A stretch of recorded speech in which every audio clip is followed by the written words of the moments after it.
So, panel, one word. I'm starting with you, Rory. Harris or Trump? Harris.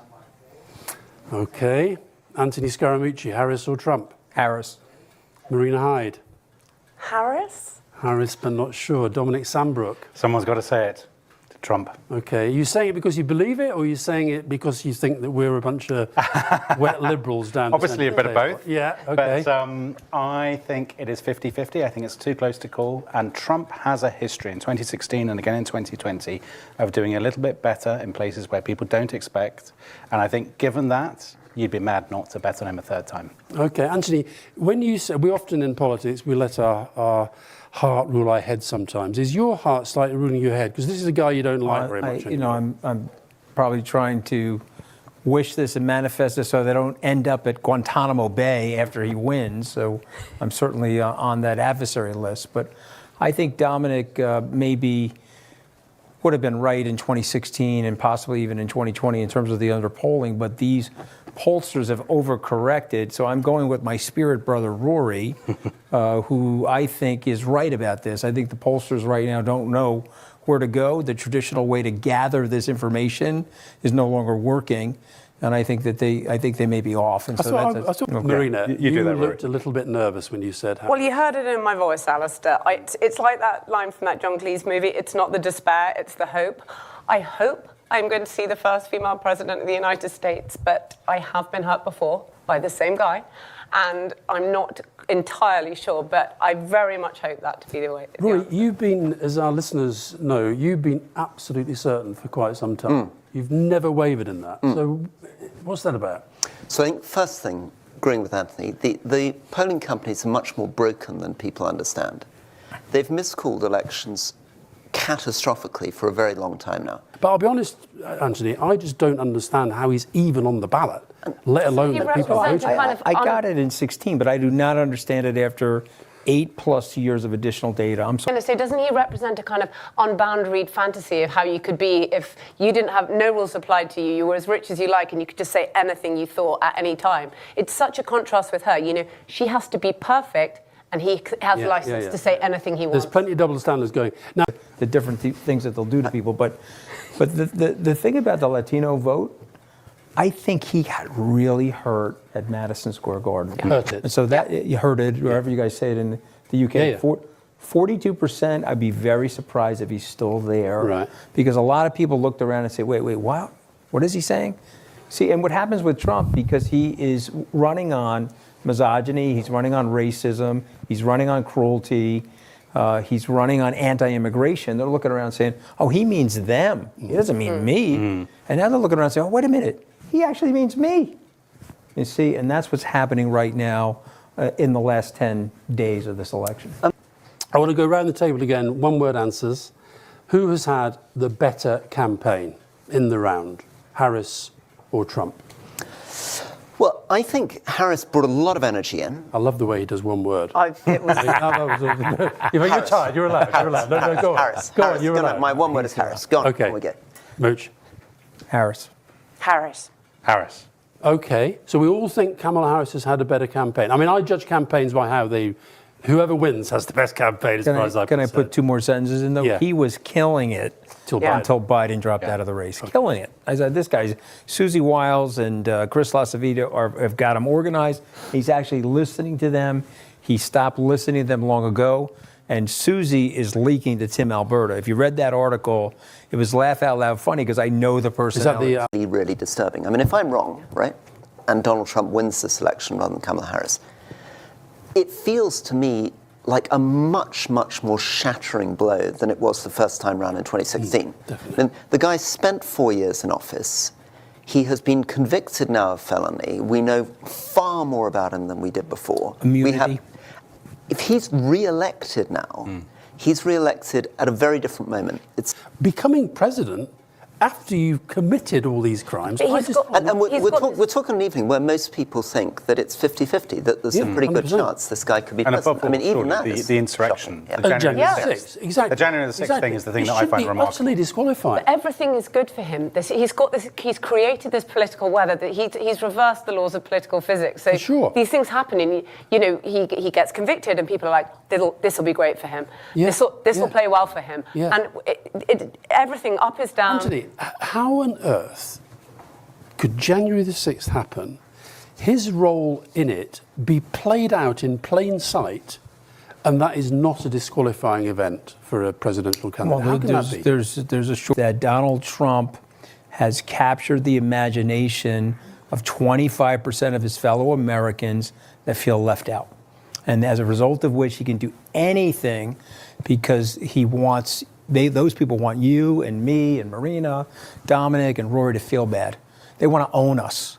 Okay, own the libs. I'm not a lib, but that's what they want to But do. isn't there also... Who's wetting the bed, Al? I think, not in the last 2 or 3 days, but I think a few days before that, I think the Democrats were. Yeah, but now I think now they Trump- feel okay. I think now Trump is. Have you ever seen so much walking back in the entire campaign as you've seen this 1 week where they've done clean-up all the time? They've had to clean up after Madison Square Gardens. They've cleaned up after, him falling into the garbage truck. They're constantly saying, no, he didn't mean out that. of Or it was context. wrong, this has been said wrong. doesn't want to kill Liz And then Cheney. you see these things and you see his next rally and there's suddenly like, it's like women for Trump, the people who are picked to be the backdrop. There's that sense that and more and more about it's going to be stolen, it's going to be rigged. It's like they're getting their excuses in early. And maybe that's just a hedge and it's fine, but Yeah. I get the feeling that... Let me just say, do you know one of the reasons I love Kamala Harris? Every time I see her, like there, she's on the phone, she's talking to voters today. We need that smile in the world. We need that positivity in our politics. So there is such a huge ground game. It is so exciting as Well, a you young can speak to it. Democrat who's out on the streets. And he is finding a lot of the sort of things that we would hope that he's finding. He's finding many women saying, my husband's voting for Trump, but I'm going to be voting for Kamala Harris. Just give us the figures that you gave us before on how much more money she has and how much more of a ground game she's got going. Okay, so she's 3-1 on the money. The ground game for him is virtually non-existent. He claims he has 50,000 volunteers. So knowing Trump, that's got to be an exaggerated number. It can't be more than 50. Yeah. Let's just put it that way, right? She has 300,000 volunteers. Okay, there were so many volunteers in Pennsylvania coming from out of state Like my friend Percy. over the weekend that the campaign said, okay, we don't have a lot for you to do because we've only got so many doors and so many places to There were knock. 6 buses today leaving here Yeah. to go to Pennsylvania. No, no Pennsylvania, question. do you think he... 806,000 doors knocked on yesterday Do you by the think Harris she's team. regretting? Trump is the most insecure human being that you will ever meet in your life. Okay, you have to understand that there was. Well, I'm going to be slightly contrarian. I think he's going to be very well regarded in our lifetimes.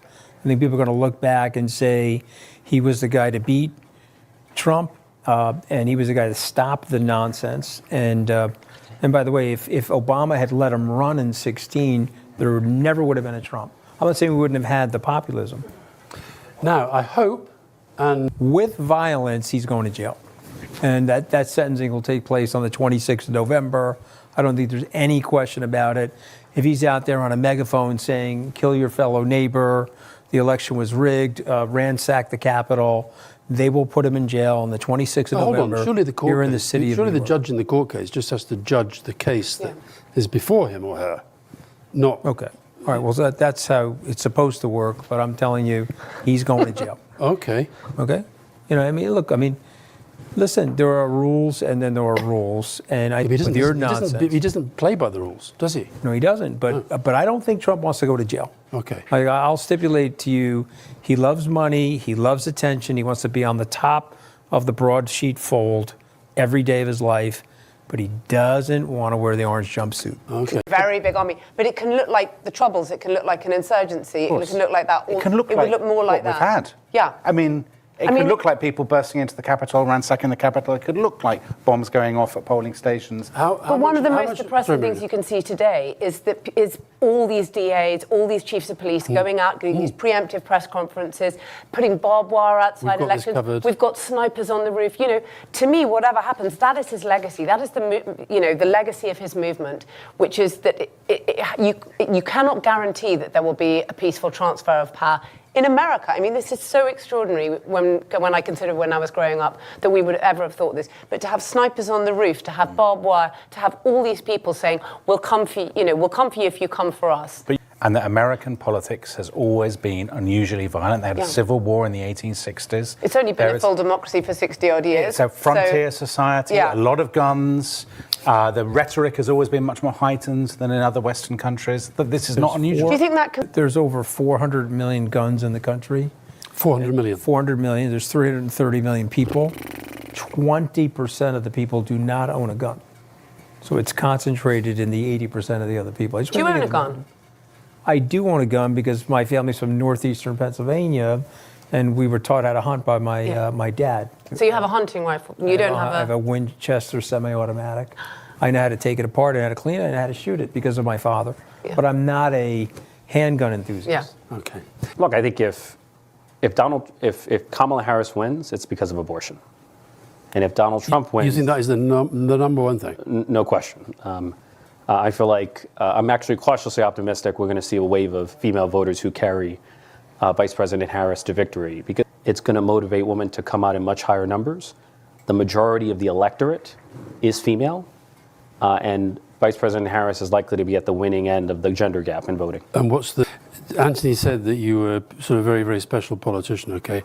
I don't think I've ever met a politician who has got such amazing eye contact. Do you do that? I mean, have you noticed that? It's great. I mean, it's extraordinary. It's extraordinary. Is that something you just do with everybody? There's actually a fly on your nose. I don't know if you notice it. You see it there, Richie? I'm so captured by your beauty.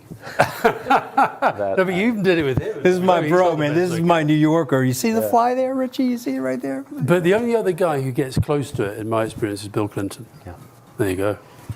Well, I know I met Bill Clinton once, and I'm no Bill Clinton, so. Well, you're a people person, though, I can tell that. Well, I do my best. He's the future of the Democratic Party. He's the future of New York statesman. He is a real public servant. He's not like these bozos. Honestly, I mean, the great thing about this is our show. It's not like cable news. We can say whatever the hell we want. You are somebody that I greatly admire because you've taken positions, and a lot of the time you've had to go against your own party on certain positions, and you've held your own, and I have a lot of respect for it. I appreciate that. Thank you. Well, listen, it's been great to meet you. Of course. Rory's been talking about you a lot since we met you on that plane. I hope we can get you onto the podcast interviews that we do. It was like a full hour. We'll do that down the track. But thanks very, very much for coming on. Thank you for having me. Thank you. Good luck tonight. Of course. Thank you. About who has fought the better campaign, Harris or Trump? And we asked you for your views, and some 28,000, it seems, have taken part. Let's see what you thought. There you go. Must be happy with that. Do you think that's a bit one-sided? Yeah, I'm afraid there may be a bit of confirmation bias going on with our people. I mean, if Trump... A lot of British people loathe about our politicians. They pretend all the time. I was really taken aback by that guy. Honestly, the thing about the eye contact was extraordinary. Seriously, it was really... He absolutely held you in his eye. And in a really warm... Look, I love the guy. I think we're going to be criticized because there was a little bit of a fawning session, but he has broken the rules of what's going on right now. If you were going to say two great things about the Trump campaign, observing it over the last year and a half, what would they be? I've got to say great things. Yeah. I think he has an extraordinary ability to virtually to brainwash people, and that is not to be underestimated. He's got a charisma that I don't understand, but it's clearly very, very real. So that's one. If you see Trump as mean and cruel, which he is, he's ran a cruel and mean campaign. You think he's not mean and cruel to his kids? No, I'm sure he is. I mean, it spills over into everything in his Yeah, life. sure. And he saw it in the Oval Office. You know, the guy was nuts. Yeah. Okay, there's a reason why there are 40 people that work for the son of a bitch that says, hey, this guy's crazy. You can't put him back in the Oval Office. Put out another one, and I'm going to go around the panel as well for another one-word answer. Is Donald Trump a fascist, Rory? I refuse to answer. That's a dumb question. I'm not. Why is that a dumb question? No, I don't think yes or no. Because, is well, very useful okay. on that. Yeah. Kamala Harris, who's one of the candidates, has said that Donald Trump is a fascist. And therefore, I think that is a perfectly legitimate question. Marina, do you think he's a fascist? I think it's, first of all, I think that the term has become just bandied about so ridiculously, like all the time, that it's sort of lost its meaning, which is kind of important because it is an important word. Potentially, yes. So far, no.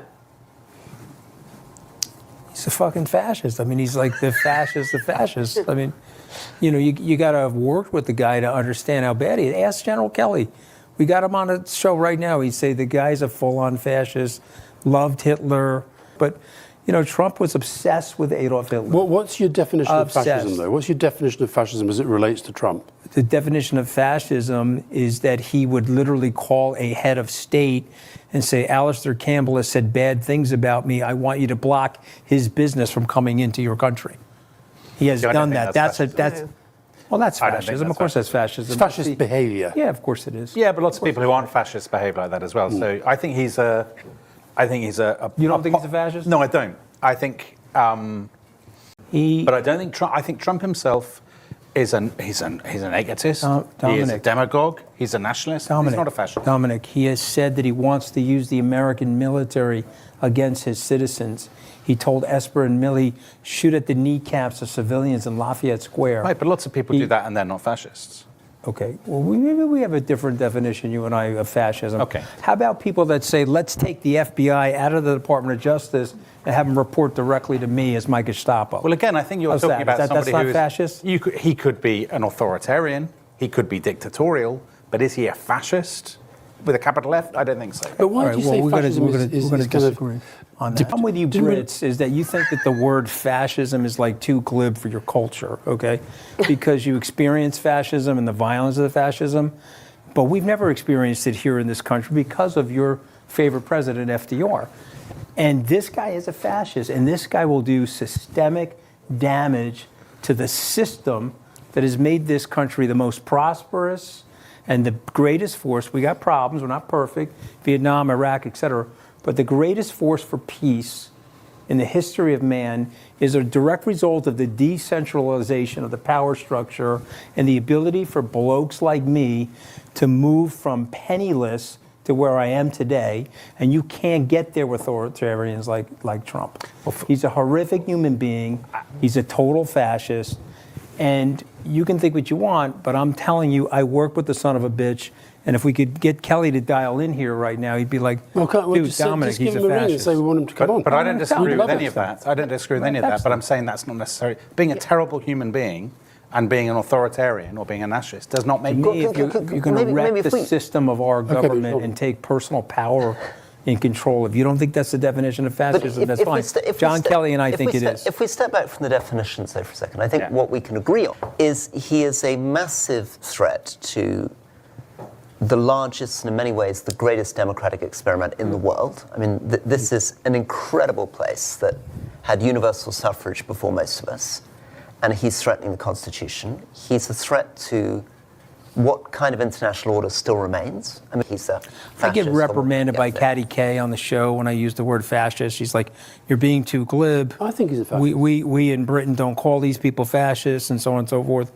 But I don't think I'm being too glib. You think he's a fascist? Well, I'm going to call John Kelly on the break and see if he wants to call. One of the most bizarre... He's a batshit fascist, okay? I'm just telling you, you do not want this guy. And by the way, when I am in Guantanamo, okay, hopefully you have leaped over Joe Rogan and you'll be saying, you know, I was on the podcast with Mooch, I was on the live show, he's in Guantanamo, and Trump is a fascist. One of the most bizarre interviews, when you have no respect for the rule of law, when you have no respect for free media, when you have no respect for human rights, you have no respect for the basic citizens. Huge enemies list. I think that is fascism. And we're hoping really that it's just his intense laziness is what prevents him from being a full sort of fascist. Because There's if what he- our listeners His and attention viewers are deficit saying. and his Anthony, dyslexia. Yeah, if he's playing there's what golf, our then he's listeners not and being a viewers are fascist. saying. All right, good. 60%, 65% yes. Dominic and I are losing this debate. Yeah. Yeah. But I think that's because they're ultimately using a different definition Yes. of fascism from the one that I'm using. But what is You're what's like, the what's you're like, difference like between the yours and mine? Oxford Dictionary. I mean, So you're using the don't word be the fascist. Oxford Dictionary. You're Look with using your the word eyes. fascist to mean See somebody- a fascist, know a fascist. Don't go to the Oxford but hold on a minute. Dictionary. The definition But is you're important, using though. it to mean somebody who is undemocratic, who is narcissistic, who will He wants to put That's- my ass that's- in jail over my free Yeah, speech. but putting you in jail is not the definition of fascism. I mean, I hate to break it Should to be. you, but it's the definition But it's a of symptom of fascism. It's a symptom of Okay, fascism. listen. It might be a Dominic, symptom You don't of need an fascism. Dominic, ideology. no more makeup for you at the break. I'm just letting you know, I'm cutting you off. Okay, I'm telling. But there are so I'm many. telling there are Patricia, you're not loads getting of- any more makeup. There are loads of dictatorial, authoritarian regimes, and how were in the 20th century that would have locked you up, that weren't fascist. He does love the idea of a strongman. I think Musk is a fascist.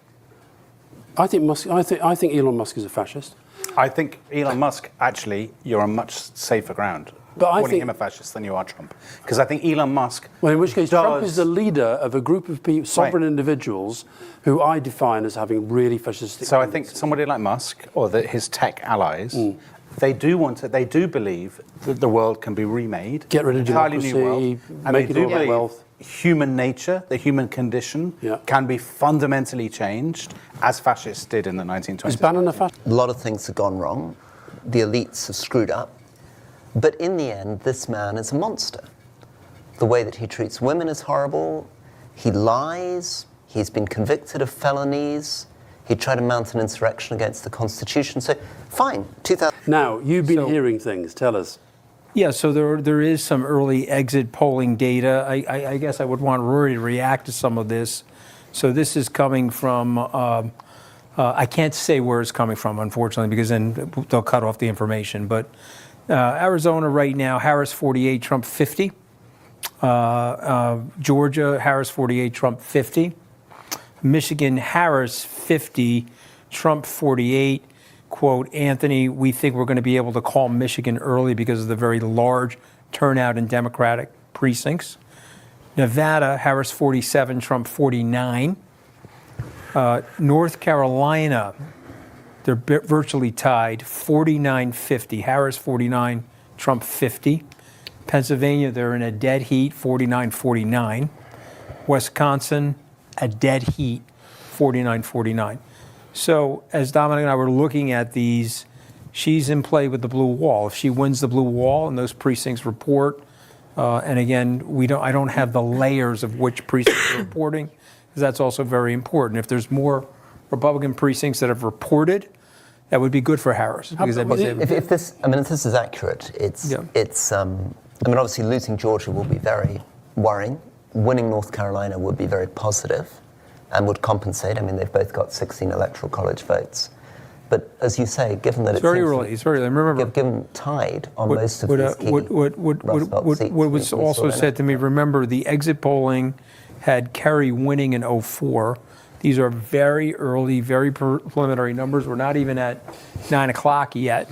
Yeah. But this is some stuff that's coming in, and it's well sourced, but I can't give up the source. I saw Marina hugging herself in a womb-like, sort of going into a fetal position. So, Marina, there's going to be lots of this. I know. I told you, down, I've it's been fine, hurt before. it's You fine. know, It's fine. I've jinxed it by saying her. I don't think that would. Do you think the Harris campaign will be a bit spooked by that or not? don't. Yeah, listen, it's too early. Yeah. It's too early, but it's good data. It's not great data for her. Obviously, she was hoping that the margin of error would go her way. It looks like the polls look pretty accurate, and it's a exit neck-and-neck polls- race. Are these exit polls based on people who voted today? Yes. Or people? They are all about people who voted but today.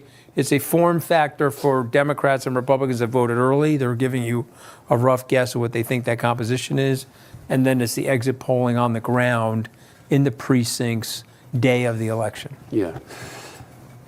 Yeah. I guess what we don't know is whether Do you those have a 49. defibrillator in case Harris loses, though?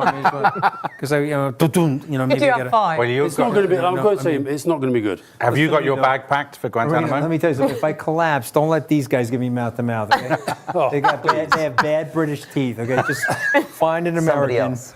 Okay. But on your data, Anthony, she can still win that Rust Belt. There is still a path to victory. Exactly. Yeah. Right? There's a Yeah. total path to victory. She's neck and neck in those states. And again, we need more time. Let's put it this way. There's no network in America. The Associated Press would never call a campaign based on this. It's just, this is the early data. They're looking at it and they're going, ugh. Well, when we're off air, we're going to be taking a few hours off because you need a bit of a rest after your. Yeah. Where do you think they're going to get the best coverage? I mean, they could just look back at what we've said already. That'd be quite fun. But where else would you? Where would you go? What other things would you want to look at? They could go to bed. I'm much better to go to bed. Eh? Much better to go to bed. I've got to say, I mean, I'm what going you to. don't want to do is what I remember doing in 2016, which is I was sitting in Britain with Shoshana, the two of us, just looking at that awful New York the Times needle. ticker, kind of needle moving around. Yeah. I went out, I thought, I said to my husband, we'll go out early and we'll eat something and then we'll come back and watch it. I ate fish tacos and I got food poisoning. So I had this incredibly violent vomiting and then was watching this thing. And I haven't had a fish taco since. And I always think of it as like this incredible vomiting and this thing happening. I'd come out of the room and be like, oh my God. It's just for a moment. I mean, it's the most awful I won't do that tonight. thing.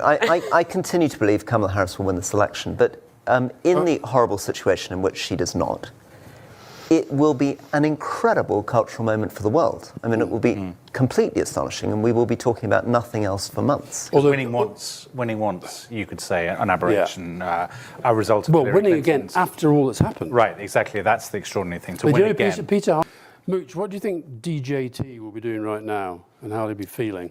Well, if he saw those polls, he would be upset. Because You know, it's interesting. We're seeing those. I'm a Harris supporter. I'm seeing those polls. I'm upset, but he's upset because he doesn't think that it's why. He's thinking all the things are breaking my way. I'm going to be up 4 or 5 points, and I'm going to win 6 of the 7. so all that's telling us is swing what we know, states. which is pretty close. Pretty close. And You know, these numbers will be quite small. But to Marina's point, he always finds somebody. You have to think about the opportunism. You have to think about the magnet that is Donald Trump. He always finds people to come work for him. Howard Lutnick, Linda McMahon, Elon Musk, Anthony Scaramucci. Anthony Scaramucci. And so somebody sent me and if I can find it, I'll show it to you guys on the next show. It was like a rotisserie. You come in, they hand you a MAGA hat. As you go by Trump, he stabs you in the back. And then the new employee comes in, they hand you the MAGA hat, you're waving, stabs you in the back. And everyone's had that happen to them, myself included. But when you're coming in waving, you don't think it's going to happen to you. Sure. Musk will be finished with him. J.D. Vance will be finished with him. Lutnick will be finished with him. But you pick whoever it is, they'll be finished with him. But there'll be a new lot. But he's on the There'll be a second. new group. People like Nelson. So that is round 1 over, the stage set. We're going to be back here at 5 a.m. UK time. That is midnight Eastern time in the States. We're going to go into the results as they come in. Thank you so much to everybody who subscribed, watched, or sent in a question. We want more later. We'll be back again live from New York City in 5 hours' time. See you then. Bye-bye. A few moments later. Hello and welcome to this Rest is Politics live stream on the most consequential of the many elections that have taken place in 2024. And right now, with almost 40 of the 50 states called, you would definitely rather be Team Trump than Team Harris. Now, Democrats might point to 2020 when at this stage things looked similarly good for Donald Trump, but Joe Biden prevailed. This, however, does feel a bit different. The New York Times reckon Trump has a 91% chance of pulling off what surely would be the most remarkable political comeback in American electoral history. The betting markets now have Trump as clear favourite, Harris a rank outsider. Of the 7 so-called swing states, the first to be declared, North Carolina, has gone to Trump. Georgia and Arizona currently lean to him. So Kamala Harris needs the so-called blue wall, Michigan, Wisconsin and Pennsylvania, where Trump is currently leading, to follow Biden into the Oval Office and the most powerful elected position in the world. And right now, it looks like Dominic is the only one among the 5 of us to to have called the election right. But let me first start by asking you all to repeat the question asked at the start. Rory, Harris or Trump? Harris. You're sticking with it? It's looking very bad for her at the moment. It's extremely, extremely depressing. Really, very depressing. But we'll get into that in a bit. But yes, I thought it was going to be Harris. It looks like I'm wrong. It's obviously, I'm not a great forecaster, but the New York Times is saying he's going to win all 7 of the swing states by 2% margin, and he's going to win the popular vote. I mean, the whole 18 months I said Trump, and then the last three days I allowed hope to creep in. This was a mistake. I worried that the women wouldn't turn out in the numbers that she needed, that she wouldn't do well with Latinos and with black voters. And it looks like on all those things, she hasn't hit the benchmarks that she needed to hit in order to keep up with Biden in 2020. She's underperformed Biden. And Trump, I mean, we talked about this in the first show. Trump has a history of outperforming the polls and outperforming expectations. And it looks like he's done it, particularly in rural areas and in the suburbs. He has done better than he did in 2020. And Dominic, one of the things I think you said when you were challenging me, I was obviously very firmly for Harris. You said that a lot of the arguments I was making for why she was going to win could have been made for Hillary Clinton in 2016. Yeah. And looked at in that way, if that's right, it may be that Joe Biden is more of the anomaly. Yeah. That these states were drifting strongly towards Trump, and maybe because Joe Biden was from Scranton, Pennsylvania, he was able to hold those states. There's a portion of the American electorate, I think, that is reluctant to consider a woman as commander-in-chief. I think there's a large part of the American electorate, particularly rural, and what we might in Britain call provincial, that is suspicious of somebody from the coasts, from the big cities, who appears to be the embodiment of the kind of, for want of a better phrase, the liberal metropolitan elite. And I think the problem with Harris, I know you have strong views about this, Rory, was that she's a Californian. She's a Californian mixed-race woman. And so if you were picking if a casting agency were to provide, a la Joe Biden, the perfect person to beat Trump, to match him with blue-collar Americans, you wouldn't pick a mixed-race woman from California. What it says about the US, I think, is so depressing. I think in terms of when do you think you're next going to see a woman on, if Trump wins tonight, when do you think the Democrats are next going to put a woman on the ballot? There'll probably be a female Russian leader before you see one in the US at this rate. Anthony, you're a really interesting character in lots of different ways, but in terms of what's happening right now, so you're somebody who's been a lifelong Republican, you've raised tons of money for the Republicans down the years, you worked for Donald Trump, you then got given the bullet. Since when, you've really, really been on the campaign trail for Kamala Harris and against Donald Trump. So what do you think this says now for people like you, the never-Trumpers as it were, and more importantly, I guess, for America?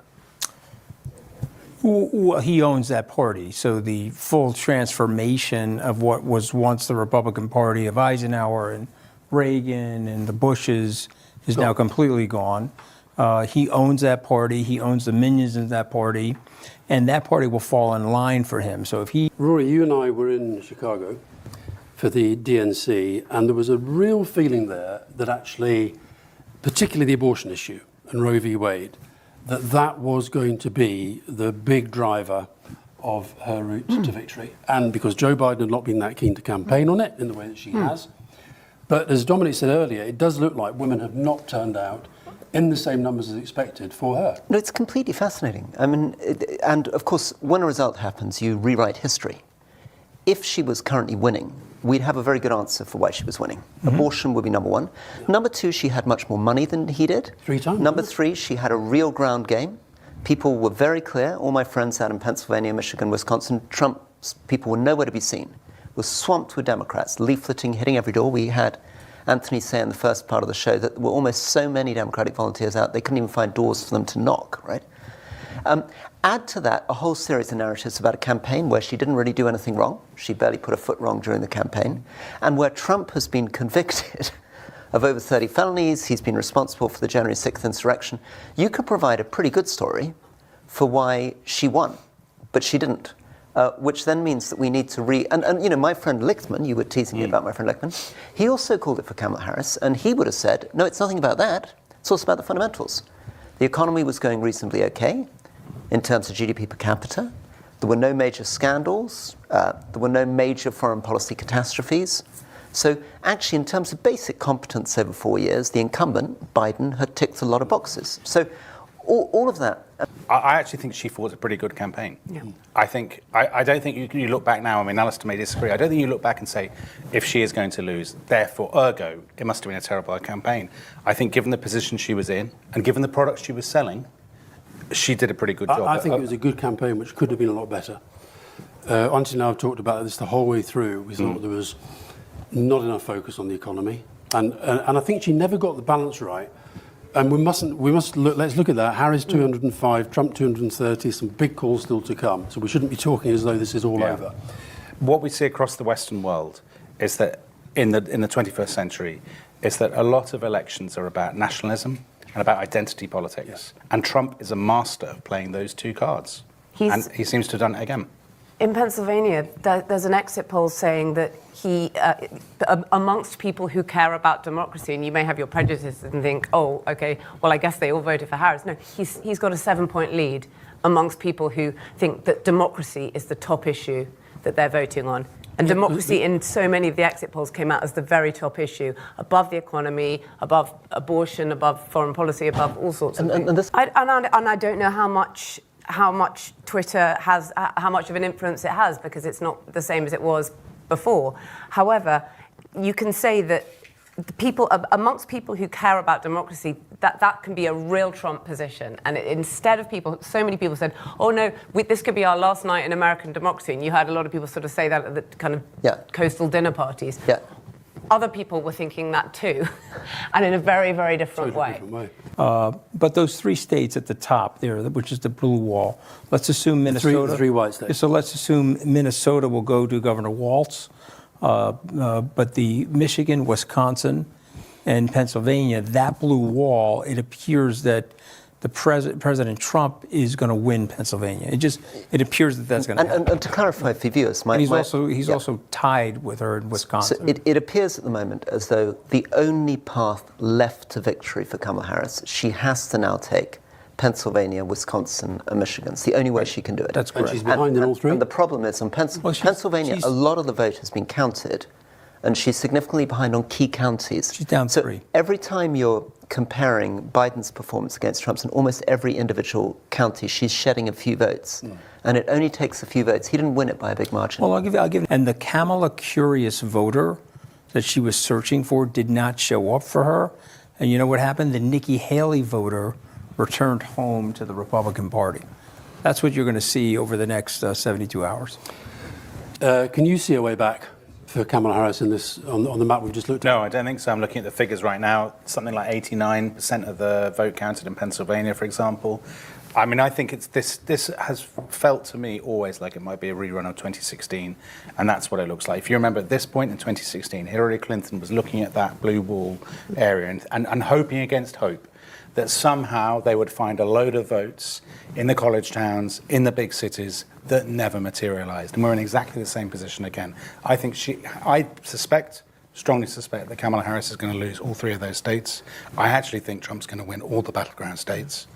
Maybe Nevada, there might be a question, Anthony. And possibly the popular vote as well, which And the would be popular better vote than as well, which 2016. would be remarkable. Yeah, And which would be you were remarkable. saying outside, Anthony, you actually think if he's going to be president, it's better for the country that he also wins the popular vote? I think it is, because I think it'll force a reckoning for the Democrats. Trump has had the greatest political comeback in U.S. history.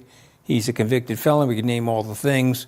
Although I will probably at some point have to retract the fascist comment because and I'll save the Guantanamo. Yeah, because I'll probably be in Guantanamo with the meme that you guys put out on social media. Yeah, but you've got a lot of friends in the UK. We'll look at it. And Keir Starmer's not going to extradite me. So when Trump calls him and says, "Hey, I want to try this guy for All I'm saying is treason," you'll have a lot of friends. You'll have a lot of friends. Will you guarantee he won't be extradited? Well, I don't know. guaranteed to do all my best. I may have to change my name to Anne Frank, but here's the thing. Here's the thing that I will say that I think people on the Democratic side have to really pay attention to. Yeah. You have lost the culture war in the United States. But We I do. told Rory they'll vote against their economic interests to win that culture war. Yeah. I think And Trump knows that. Yeah, I think the I VPN, may need NordVPN extra because I'm going to be in an undisclosed location. So, an open contest which didn't rip Let me things apart, ask but you at that the time question. they had, I don't think they could. You think Joe Biden, in his current state at age 81, on the way to 82, with arthritic knees, hips, and feet, No. could have beaten Donald Trump? he couldn't win. I Not a don't- win, not a I chance. think I don't think so. So he and could be I- delusional thinking that, but there was no chance. No, but listen, that's what people do when they're in those situations. I mean, he's bound to feel right now that the party, they pushed him out and it was the wrong thing to do. He's bound to think Well, that. I want It's such an interesting question because the conventional wisdom 6 months ago was everybody made up their mind. Trump was a total known quantity. Either you voted for Trump or you didn't vote for Trump. You weren't going to change your mind at the last moment. And that's why there was a ceiling, right? Everybody said, this is as far as he got. If he now wins the popular vote, he's done something which a lot of the experts thought he couldn't do, which... I'm not crazy about the word woke, but it's we all know what we're talking about when we're talking about it. And the more woke that the Democratic Party have got, the more they have lost ethnic minority voters. They're now saying 1 in 3 voted for Trump. They've absolutely been hammering transgender. And I see you've just had elected your first transgender member of Congress, is it Sarah McBride? Absolutely hammering it, particularly with young black men who don't, I'm not going to speak for all of them, nobody can, but that they in particular had this sort of feeling that the woke thing was a little bit out of control. There are House races that are still out there. They thought they were going to flip the House. It now looks like it's 50-50 as to whether or not they can flip the House. He has coattails in this election. Again, whether they like it or not, he's drawing some of these House members with him. None of the Democrats expected that. But the one thing that they made the mistake on, which we have to accept, he is a prodigious and formidable, resilient, and talented politician. And the Democrats never really saw him like that. They never really could give him all of that due.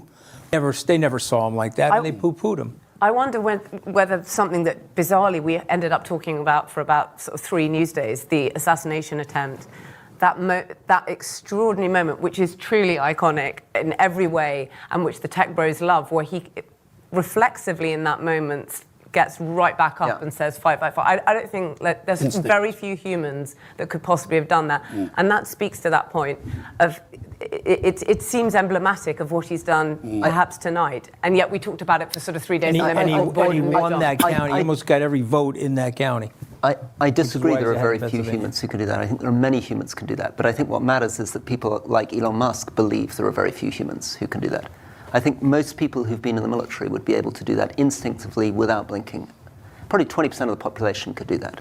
We shouldn't let Trump get away with the idea he's like a 0.01% superhero. No. Right? That's a normal macho thing to do. Anthony's point about his political... And when I looked at her running around the state, it was a lot like Secretary Clinton. And I said before we broke, I did not like that concert. Again, the concert was a waste of time last night. I do think, to defend the Democrats, they did learn a lot of lessons from 2016, or they thought they had. I'd love us at some point to just get into the fundamental fact, the horrifying fact of what it actually will mean for America and the world, that this guy has just won again and won in this way. Just one thing about picking up on what Anthony was saying about Trump before we get into that. What Trump has done is phenomenal. And I think most of us on this panel, in this room, in this building, in this city, thought after January the 6th, 2021, the insurrection, that definitely was the end of Trump. But shouldn't it have been? Well, if you look at the principles of American democracy, shouldn't it have been the end? Well, there was nobody that stopped him. You know, I just might, just to follow up on that, I mean, I'm worried that this is terribly bad for his ego and his narcissism. If everybody's told you can't do something repeatedly and you do it, I think you get a slightly more arrogant version of Trump this time round than you have before, and that's bad. Well, it's impunity. This is absolutely well, impunity. I believe that there's a Trump mind virus, and that mind virus is I need to out-Trump Trump to impress Trump, and so I go to an MSG rally. Puerto Rico is an island of garbage. We're going to slaughter people. You say all of this stuff that you think is impressing Trump that you don't necessarily get away with, but he does. And then the question is, does he have his people around him doing things that they think he wants them to do. But the Project because of the way he 2025 talks. The Project 2025, and we'll hopefully be talking We're to not her. getting a suicide psychiatrist on here or anything like that? No, I'm just wondering. We're not making jokes about suicide psychiatrists. I'm sorry. Yeah. We're really her most reasonable path to winning. We are still waiting on those 3 states. We're waiting on, I believe, all the swing states except for North Carolina. It doesn't look good for her. She didn't get any surprise wins. She hasn't been overperforming. She hasn't been overperforming in the polls. But the results aren't in. We'll have to wait and see. I'm sure she's not thrilled. I'm sure the campaign is prepping a concession speech if necessary. But that's exactly right. We still don't know. What I've seen in Arizona here is that Trump is currently up by 10,000 votes, and I believe 700,000 votes still have to be counted. So we still do have a long night ahead. We've got a long few days ahead, I think, is more likely. The Harris campaign was hoping for a much stronger night. It's not looking good, but I agree that the election hasn't been called yet, that's for sure. Professor, is this, just for viewers listening, is that you just being super cautious as an academic and trying to be absolutely on the thing? Because the New York Times is giving a 91% chance of victory to Trump. I mean, it sounds as though they really think this is Trump's. Would you I would rather agree? be Trump than Harris right now. There's no doubt about it. But we're talking about incredibly close races. Biden won Arizona by 0.36 percentage points in 2020.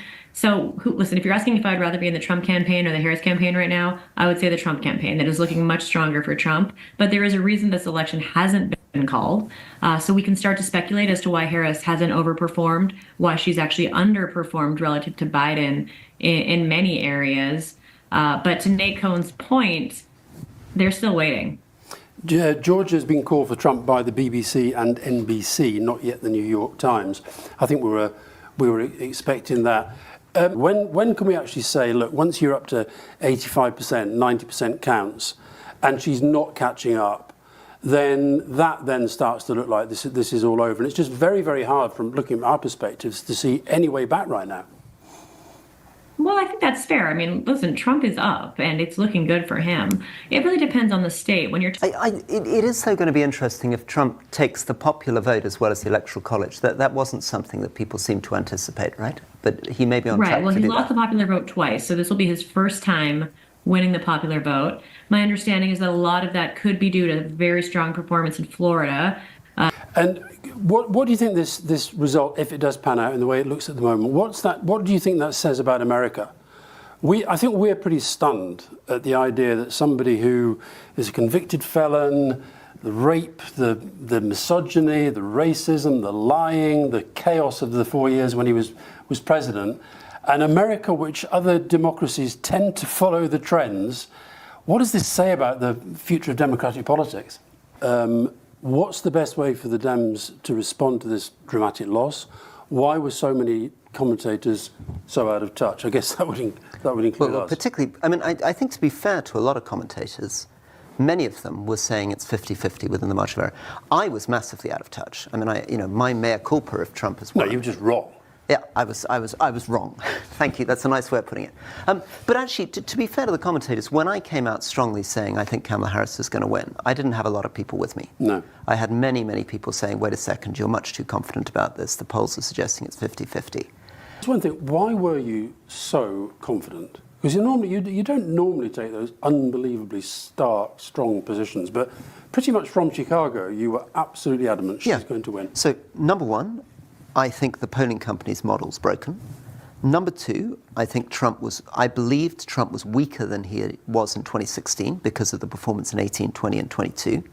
Number three, the theories on how Trump was going to win depended a lot on young African-American men voting for him, and they had not turned out in 18, 20, or 22. And finally, I just thought the fundamentals of the incumbent, the fundamentals of what Biden had done, had been pretty good. Hadn't done anything too bad, and she'd run an okay campaign. All other things being equal, I reckon that if it was 50-50 and I had to bet, I would definitely go with Kamala. And boy, did I bet on Kamala. So her campaign is reporting at the moment that we will not hear from her tonight. She has not shown up at her watch party. I don't know if she's called to concede, and obviously she doesn't have to because nobody's called it yet. I just had a message from somebody in the campaign who said that Pennsylvania is not looking great. Okay.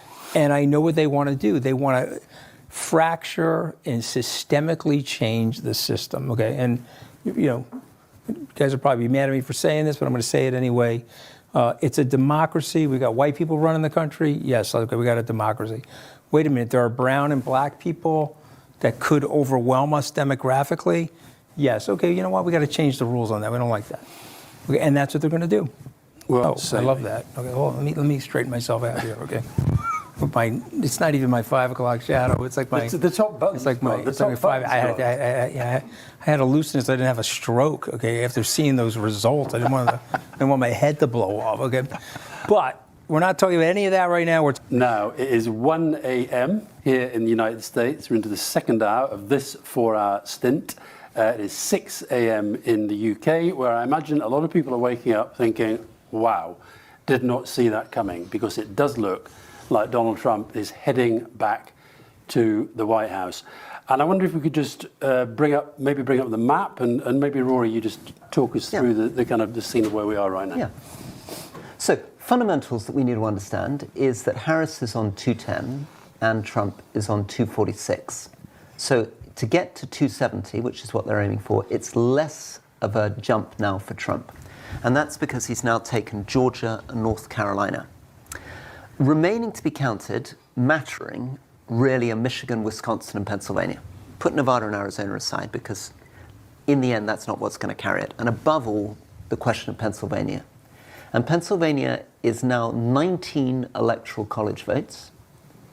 And there's a 90% chance currently, the New York Times showing, for it going Republican. So to return to the New York Times, Trump has been improving on his 2020 performance in every state that has reported most of its votes.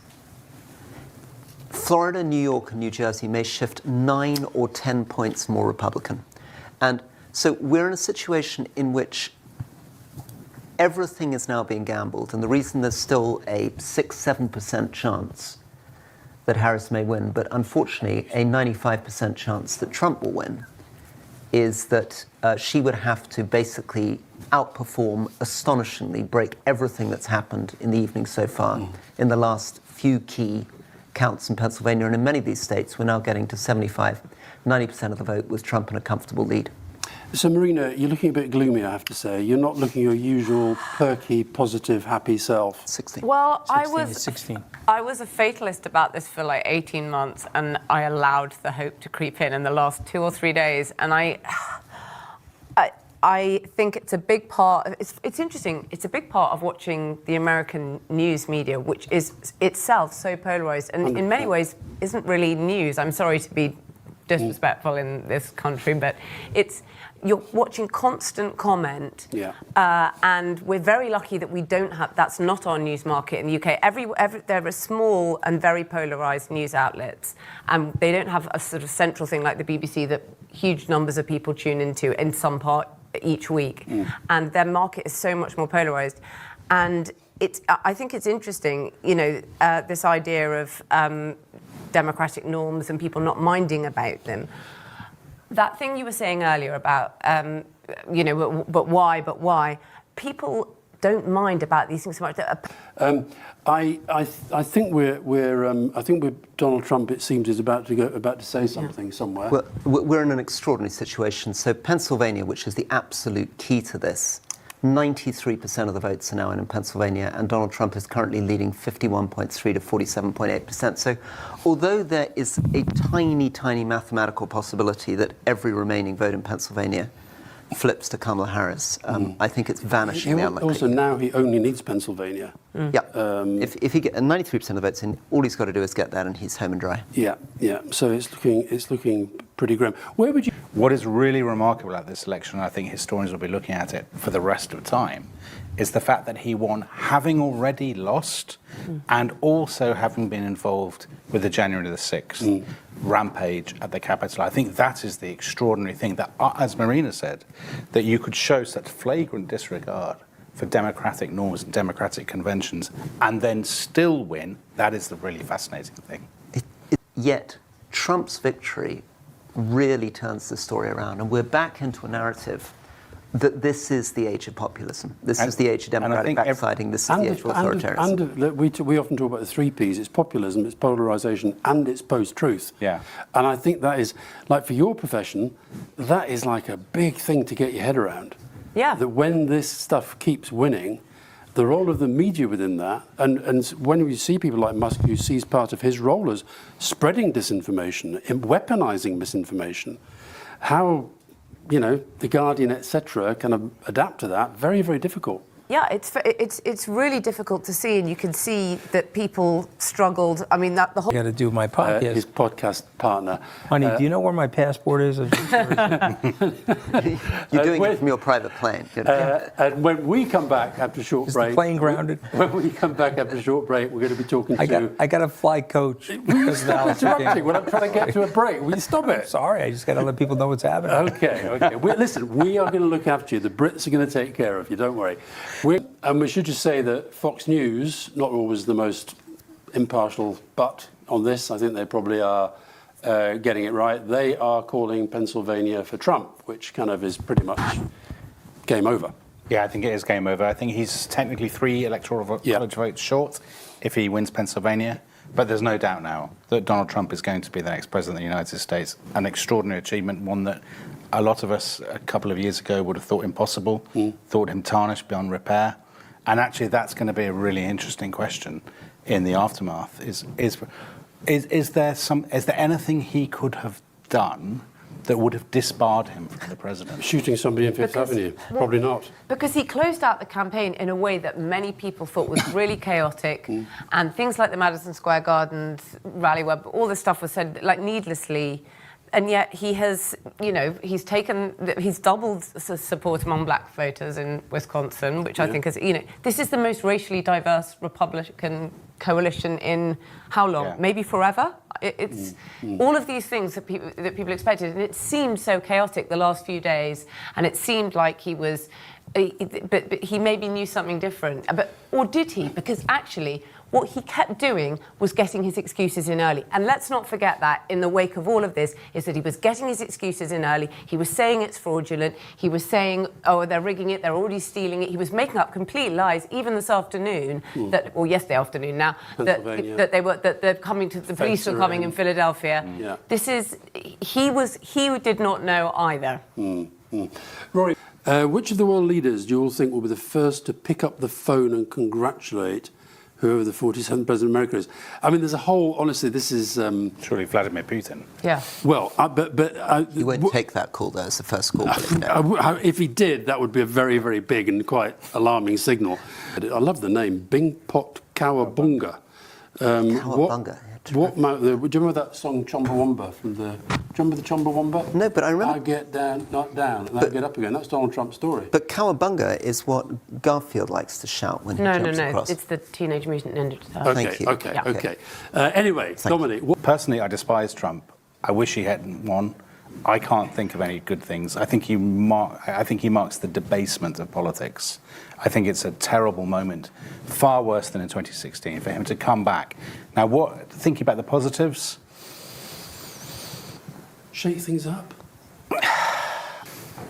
Welcome back to The Rest is Politics here in New York, where I think we're all now pretty united in the view that Donald Trump is going to be President of the United States for the second time. How was Katty Kay?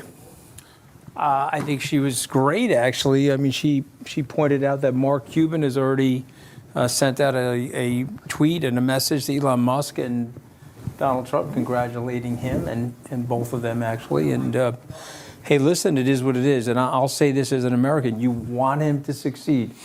There's danger ahead, but you certainly want him to succeed on behalf of the world and the country. Yeah, just for viewers who've just tuned in, the key point is Pennsylvania. That's really what swung it for him. It is now overwhelmingly likely that Donald Trump is going to be the next president of the United States. I mean, this guy... he is one of the most remarkable men ever to become president.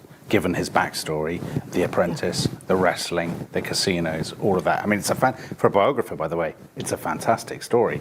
But also... And that thing we were saying about that he has his own, he changes the laws of political physics, that things that would apply to absolutely everybody else. Absolutely. And we actually said that during, this campaign, that she had to be totally perfect and not make one mistake, and he could say whatever he liked and do whatever he likes. And actually, he is going to, he'll win from that. And stepping back, again, devastating blow. He won in 16, attempted to write it off as an exception. Since 16, more and more stuff has come out showing him utterly unfit for office. The world has got ever more dangerous. The last 8 years, every year, more refugees, more internally displaced people, more civilians killed in conflict.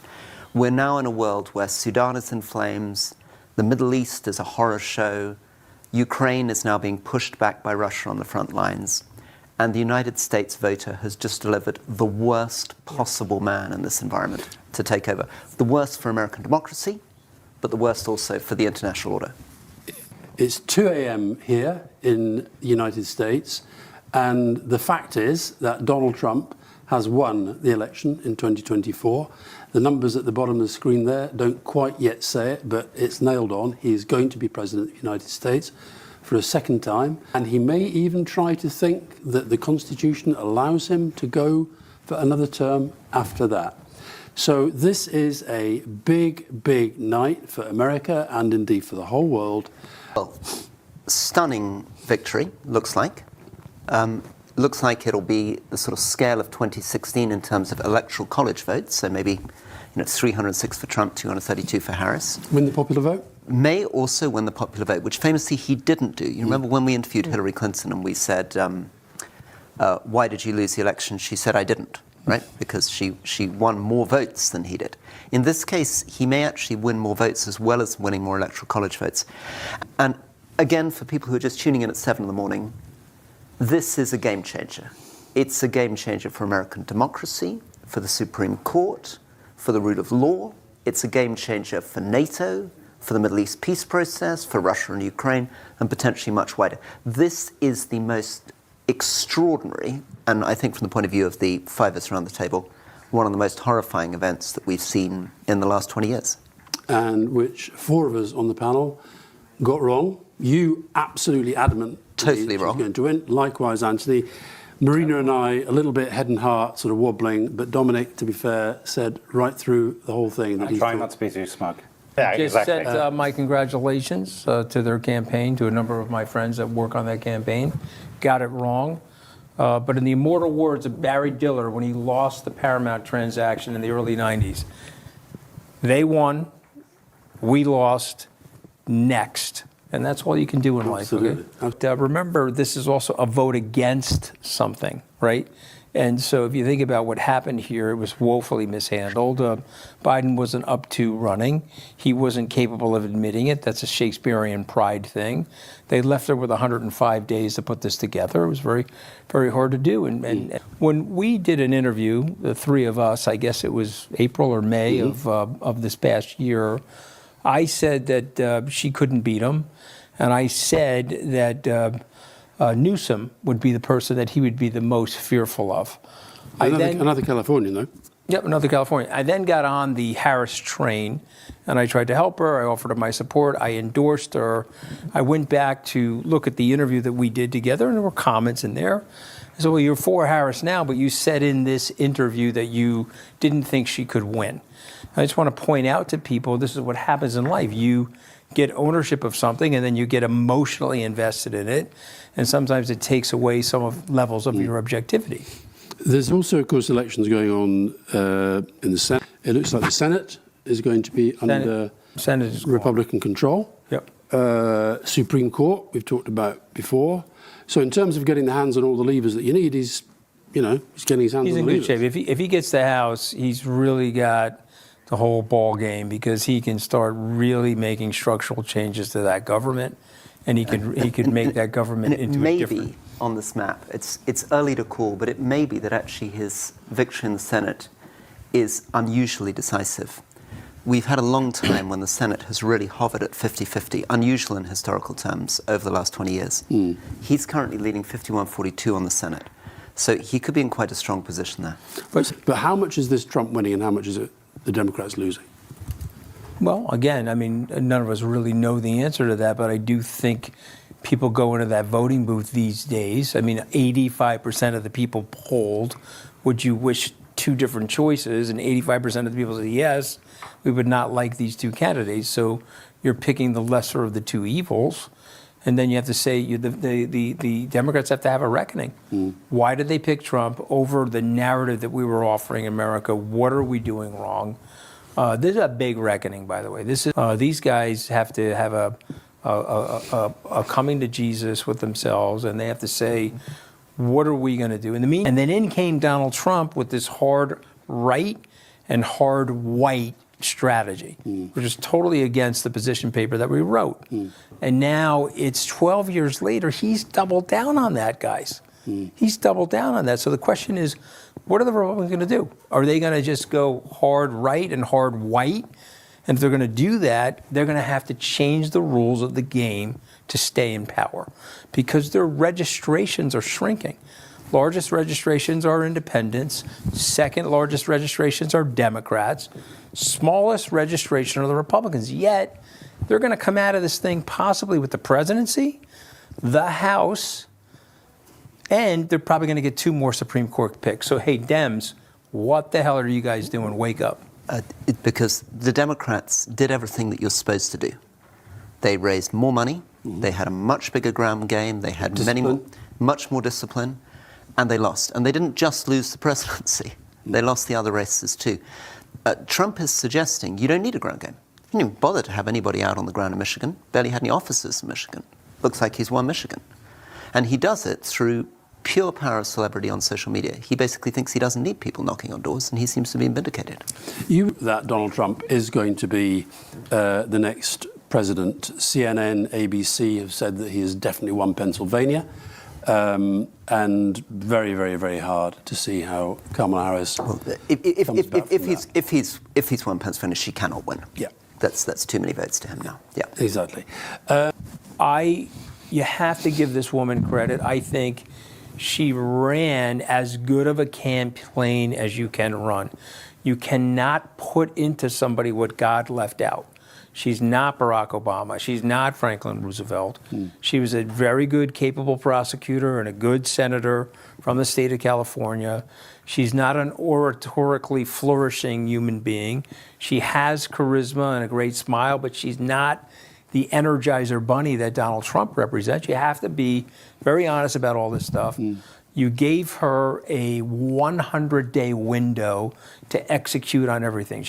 She's got to be flawless. He can be lawless, right? There's no pass for her. And so anyway, just to finish this up, she didn't have the capability or the competence in that area to get the American people comfortable with her on the economy. We're going to take a quick break, and when we come back, we'll be back to a full complement. We'll find out what Dominic and Marina have been doing and why they suddenly left the set. Could be some big dramatic development we don't know about. We'll just have to find out when they come back. We're digesting the pretty extraordinary developments overnight, which is Donald Trump is essentially, he's pretty much walking this election. So heaven knows what Joe Biden and Kamala Harris and their teams, and Kamala Harris' teams are feeling right now, but that is a big, big, big blow to take. Dominic, the guy, we've all said lots of really, really harsh things about him and meant them and still mean them. But you have to acknowledge this is some political achievement to do this. I would rather be in a place of dissidence to that party and Donald Trump because of the principles associated with the care of the democracy, the care of the alliance. Let's not get away. We'll get very caught up in how did Trump pull this off, and it is remarkable. And it's remarkable, that when Arnold Schwarzenegger, for example, who people thought was a big celebrity figure, comes out and endorses Kamala Harris against Trump, doesn't seem to have had much impact. That the power of the Trump celebrity seems to be, and maybe we could get into that. Yeah. Why is it that Arnie doesn't count as much as Trump in the whole world? But let's not forget, this is also a man who has signed up to mass deportation. Right? Trump has said repeatedly that he's going to use the local police to round up immigrants and forcibly deport them out of the US. I mean, so great.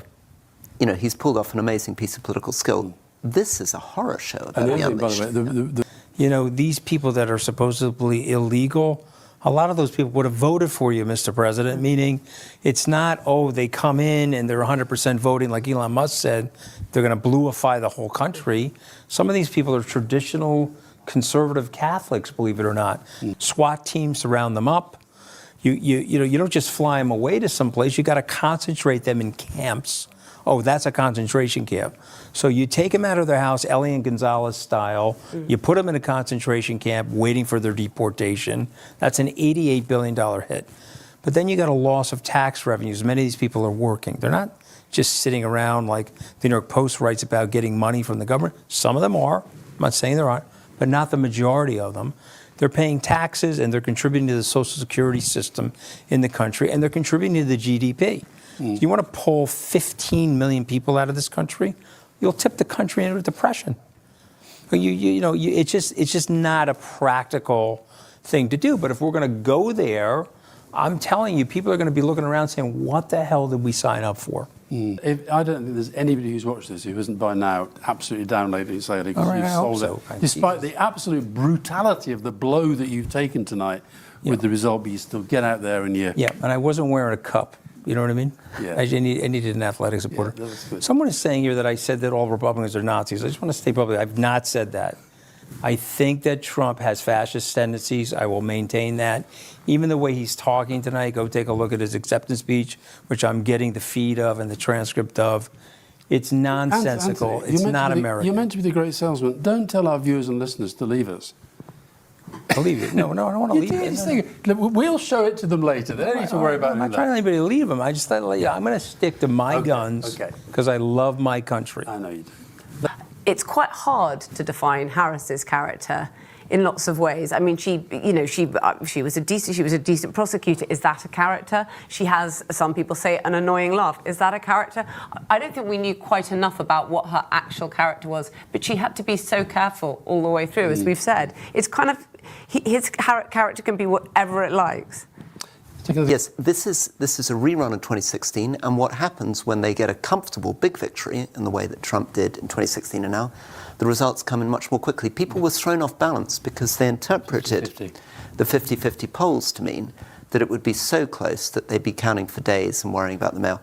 He'll definitely finish his term unless he dies, I would say. If something happens to Trump, which I predict will not happen because people like Trump don't die, okay, Ever. Okay, so he's not dying. He'll serve out his term, but he will put J.D. Vance into the wood chipper, and J.D. Vance will be on an interview circuit someday saying what Mike Pence is saying about Donald Trump. Yeah. What do you think of the Melania thing? I don't really know how to put it. Oh, God, I mean, there was so much stuff when he won in 2016, like novelists imagining her kind of in a torment, her prison, when she did those White House Christmas decorations, there were all those, like, blood red Christmas trees, and everyone's like, it's a message, it's the Handmaid's Tale. Okay, no, okay, I think she's horrible. You marry for money, you earn every penny, and she has had plenty of, she could do all sorts of things, she's chosen to stay. I always remember her going down to, visit that child detention centre where migrant children are being separated from their parents and they're caged at the border, and she wore that jacket that on the back said, I really don't care, do you? Yeah. And I mean, later she said, it was just some message to the media. It's like, I mean, come on, like, let's not imagine her to be a prisoner of all of this. It is a choice. She chooses to stay, and I think she enjoys it. I saw her this morning at the yesterday morning. Big shades. I think when he voted, and she was standing next to him with these sort of massive black glasses on that she didn't take off as he addressed effectively indoors the voters, through the television. It's like, have some respect. I'm sorry, I can live without her being a victim. And also, You got to give him his due, okay? He is returned to the presidency, greatest political comeback in U.S. history. okay, well, look, We're in a situation in which basically the race was over by about 2:30 in the morning, our time, about half an hour ago, and it really finished at the point at which it became clear that Donald Trump had taken Pennsylvania. I'm presenting this all in a slightly cheery voice. I am profoundly shattered by the whole situation, and the Democrats, who I felt had learned a lot of lessons from 2016, had turned a lot of things around, sadly on the night did not do enough to win. How are you going to handle this? I'm going to be a good sport. I congratulated him and Elon Musk on Twitter. I'm an American. I want the guy to succeed. If he's going in a direction that I think doesn't make sense for the country, I think I owe myself and my family to speak out about it. But what I don't want to do is I don't want to be this bitter guy. He won, we lost, and then we throw eggs and tomatoes at the television. He's got the mantle of the presidency again. Let's hope he succeeds. Let's hope people reach him and say, hey, these systems are in place for a reason. We got to get people in place around him to get him to back off some of the really tough, nonsensical things. These systems that have been put in place over the last 80 years in America have helped make the world safer, more prosperous, and freer. And the stuff that he's talking about could potentially damage that system. Who's happy tonight? Vladimir Putin. That should tell you everything you need to know. I kept thinking legally, how would I get around saying this? And I guess I would say that if he were a guest on this podcast now, I would say to him, how many abortions have you personally paid for? And you know what? I'm sure he would reply, none. I have paid for no women to have abortions. And we would all have to make our judgments about that. But the fact that half of the things he has done, he doesn't believe in, and he doesn't believe in. And it's very difficult if you're on the other side of those things to sit there and watch him continue to sort of disport himself in a way that you fundamentally know he doesn't believe. I'm hoping he'll just play a lot of golf, but then the people who might be around him, the Project 2025ers, might be even worse. He said... The Democrats have spent a lot of time talking about MAGA voters, but maybe next time they should think about talking more explicitly to them and actually saying to them... This is what Peter Hyman's been saying. Your resentments, your anxieties, you shouldn't be ashamed of them.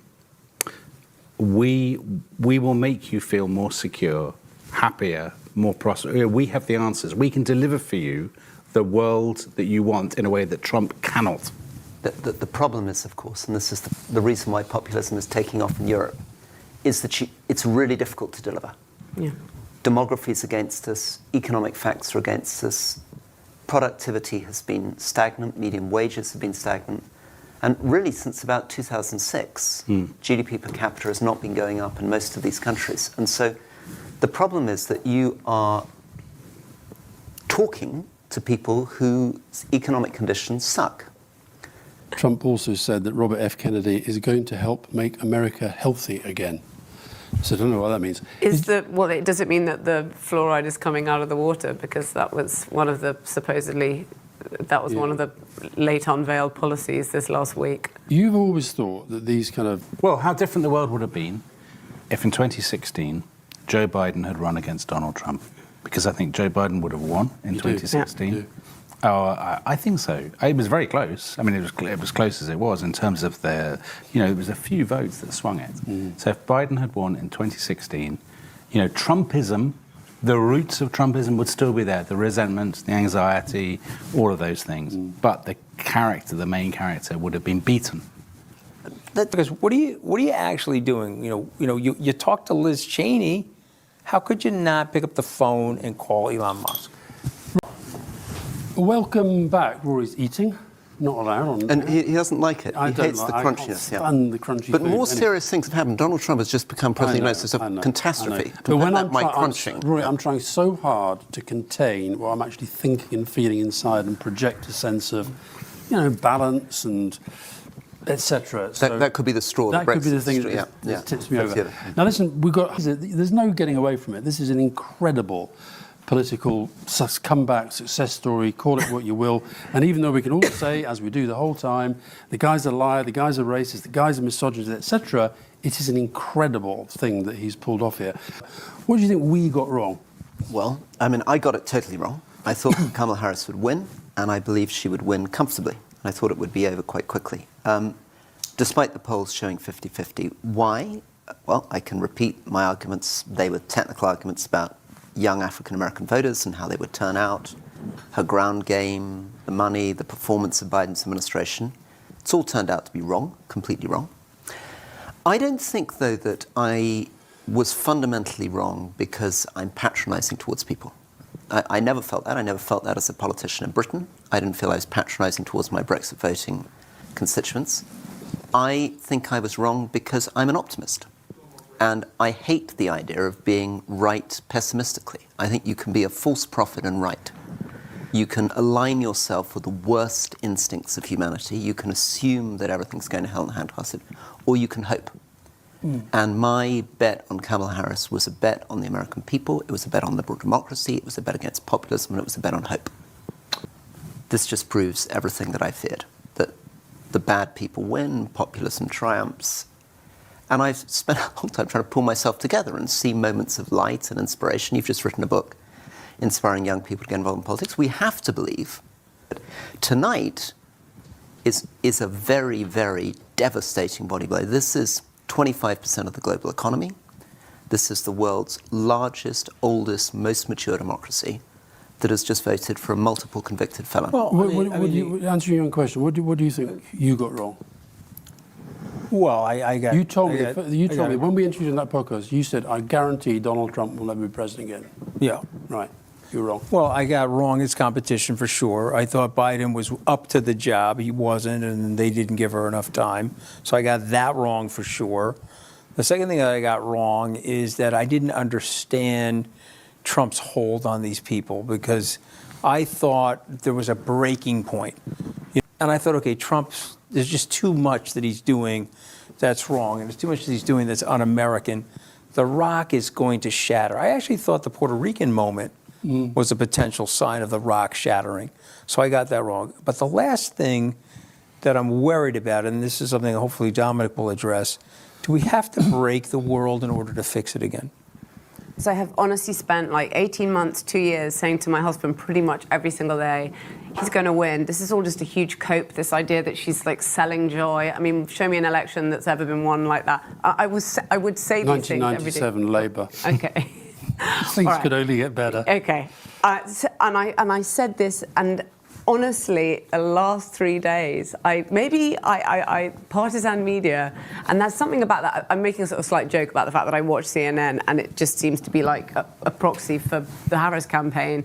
And there is something about America's news market being so completely... So I am making a slight serious point, and I fell for it. You know, I fell for thinking, oh, yeah, maybe I'm not, you know, and I didn't look aside, and I thought his campaign is chaotic in the final days, and hers is sort of on message, and she hasn't made any mistakes. And I actually failed to trust my instinct of and I don't know why, I failed to trust my instinct of 18 months, 2 years. Yeah.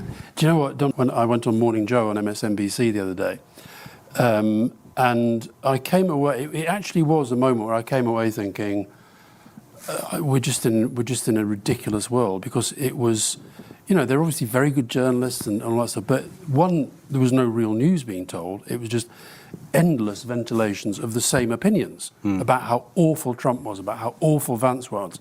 And of course, then you go to the other side, you can turn on Fox News, and they're doing the opposite. And I do think that this is what I was asking you later about what the legacy media, how they handle this, because I think that I don't see how we get to sort of sensible, rational, democratic debate if the media just become extensions of the players that the public are meant to be looking at to make a choice. It's all partisan. Everyone's a relatively small player. Nobody's got more than 25%, and they're all very polarised. Whereas, where are we on race relations in the US?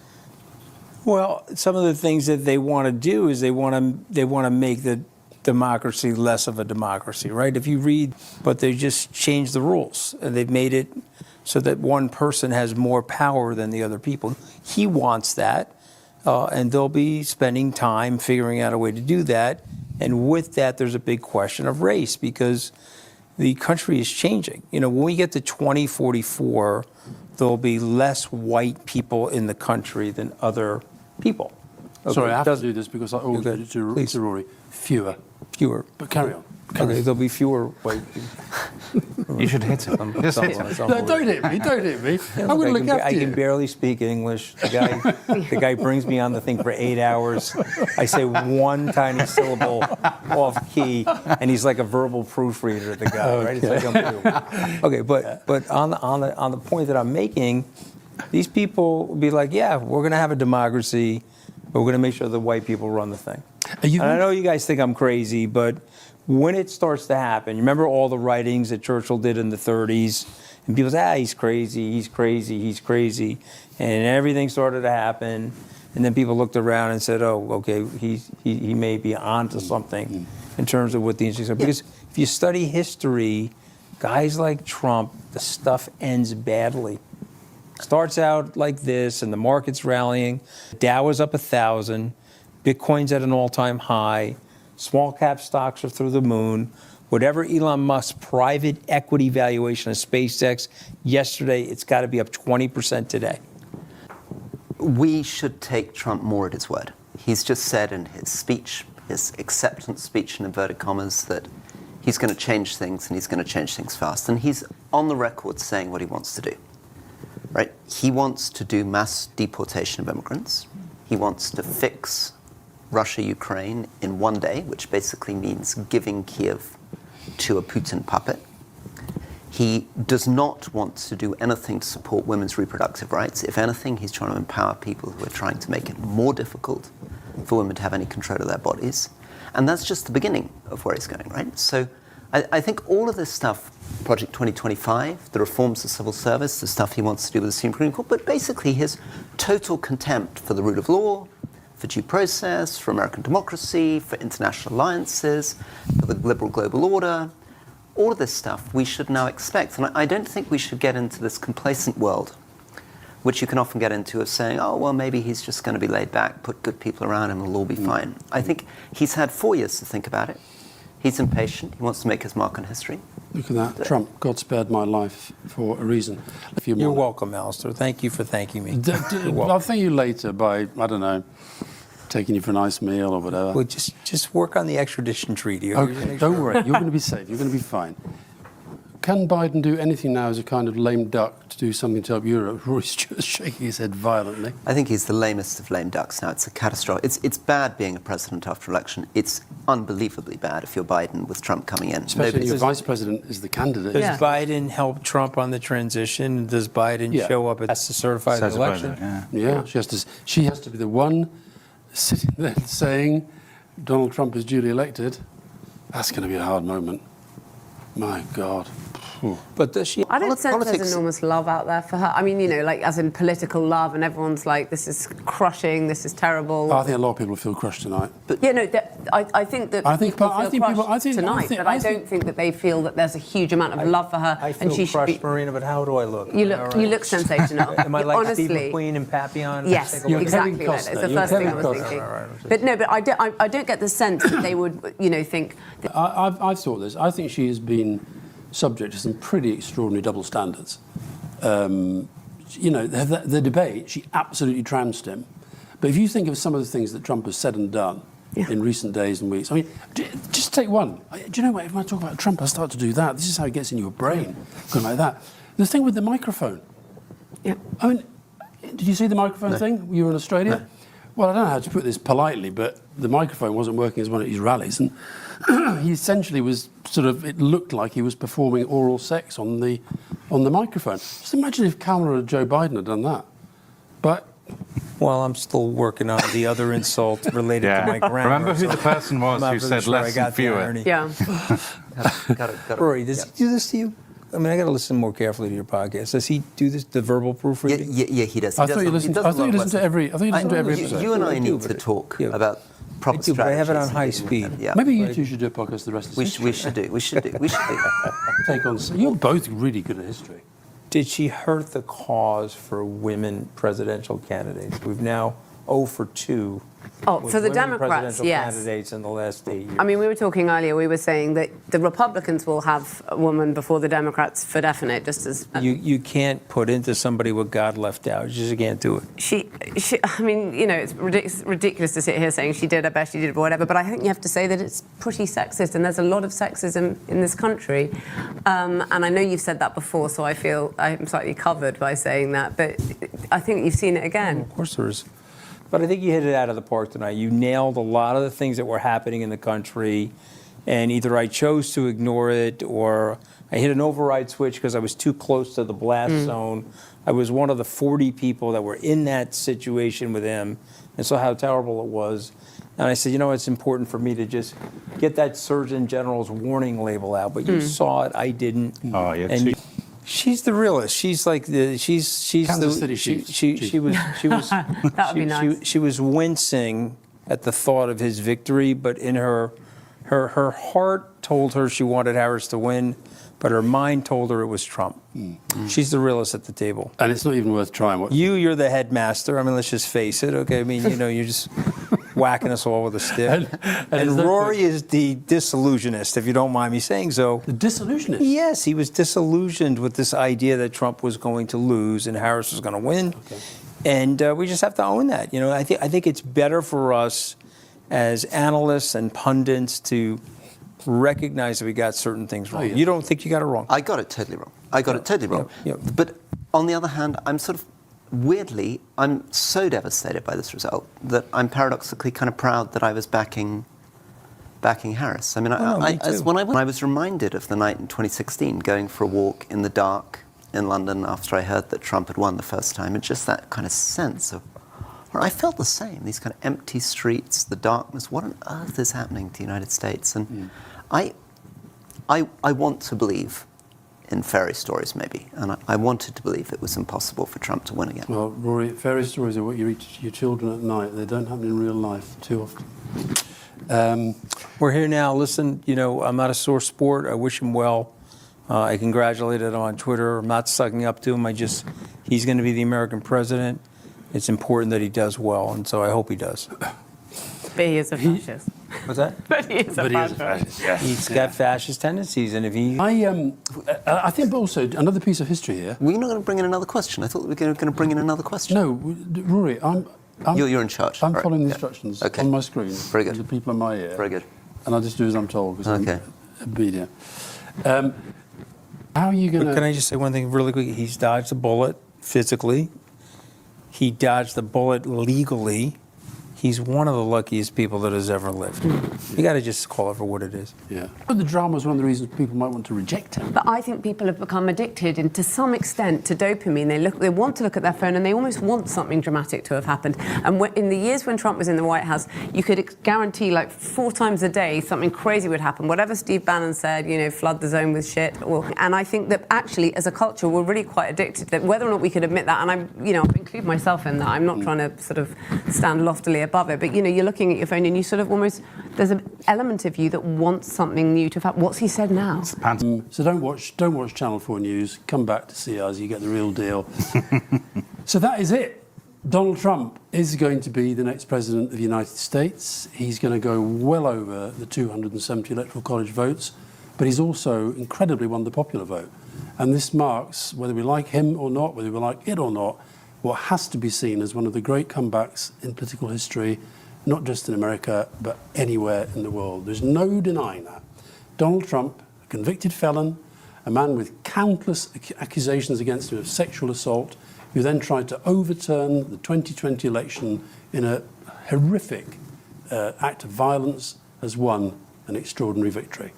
But here's something that we didn't have to say 5 years ago in America. It is important to accept the results of the elections. I don't have to be happy that a convicted felon who stoked an insurrection against the peaceful democratic transfer of power and a guy who's been accused of sexual assault by 26 women. I don't have to be happy that they're the president, but I accept it. Okay, it is harder to win from the left than it is from the right. Okay, and he always said they have got the better songs. They have got the better organisation. They usually have the media on their side, and it's even more so now that you've got people like Musk in charge. And that is why, the point you were making last night, Dominic, if you are on the left and the centre left, you've got to fight harder. You've got to be more strategic, not less strategic. Process-oriented. I don't think they are. Well, but I mean, they had the organization, but what they didn't have is the right candidate. Let's just be honest about it, okay? She's a nice person, she's articulate, but they put her in a ridiculously difficult situation. Yeah, but that's the long-term It was literally like a mission impossible, right? Okay, July 21st, go. You were the vice president that we ignored in the administration. We dished you. We dropped bombs on you in the press. But now you're going to be the beacon of democratic hope in the society because the person that was 81 couldn't handle it. He was going to be 81, and they really knew that for not like literally 81 years, but for quite a lot of years. They knew that he was going to. But I mean, that's the power of the presidency. He wasn't budging. They that's begged the him to leave. He organisation. wasn't budging. Yeah, He they wasn't were paralysed. But the Democrats, to some degree, and especially Liberal Democrats, are blinded by their own evangelism and by their own sense of virtue. So they believe what they want to believe. By the way, in fairness to her, I give her an A+ on that campaign. She had 105 days. Yeah. What was she going to do in 105 days? He's been running for 9 years. Peter, People disappearing up their backside as to whether he's a fascist or not seems to me entirely making the point that Trump is making. In addition to loving Sally.com, because I do love Sally, I have to retract my fascist comment. I know what you're saying. And I say that with great nausea in my stomach. We are here, but it's the serious point that this is exactly what they think we're doing. That we are in this elevated way looking at whether intellectually he's a fascist or not, when actually what they're thinking is this is a guy who's going to make our lives better. Even if he doesn't. Yesterday, I made a sort of tentative and wishful thinking prediction for Harris that was against all the instincts I've had for the last 2 years. This prediction I will make is entirely in keeping with my feelings that I've had for the last 2 years. It will go wrong. His presidency will go wrong in ways there'll be corruption and wickedness and things that those same Republicans who were shocked on January the 6th that will happen again.